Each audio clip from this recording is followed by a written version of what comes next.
మహిళలకు అని పెద్ద పీట వేస్తామని అక్కడ తెలంగాణ తైలి విగ్రహాన్ని కూడా ఆవిష్కరించారు.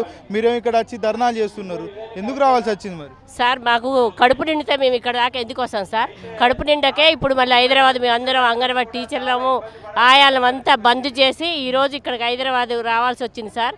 అయితే మేము అంతకుముందు తెలంగాణ ఉన్నప్పుడు మేము ధర్నాకు వచ్చినప్పుడు ఆయన ఏమని చెప్పారంటే, మేము హామీ ఉన్నాం, మీ పట్టు మేము ఉన్నాము, మిమ్మల్ని పర్మనెంట్ చేస్తాము, మీకు శాలరీ పెంచుతాము, మమ్మల్ని గెలిపించండి అని చెప్పి ఆ రోజు మాట్లాడింది సార్. ఈ రోజున మాకు వచ్చే శాలరీ ఇవ్వట్లేదు, మమ్మల్ని వెట్టి చాకరీ చేయించుకుంటున్నారండి. ఒక అంగన్వాడీ కార్యకర్త ఎన్ని డ్యూటీలు చేస్తారు సార్?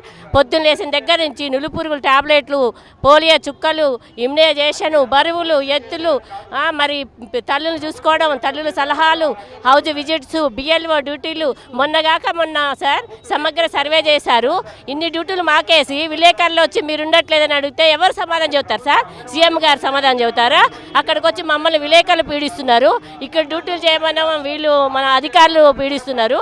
ఒక అంగన్వాడీ కార్యకర్తకి ఎన్ని డ్యూటీలు? నా ప్రశ్నకి సమాధానం చెప్పాలి.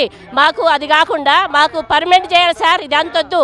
మాకు సర్వేలు చేసి సమగ్ర కుటుంబ సర్వే కావచ్చు, అంతకుముందు ప్రజాపాలనకు సంబంధించి దరఖాస్తులు కూడా అవన్నీ కూడా మీరు పాల్గొన్నారు.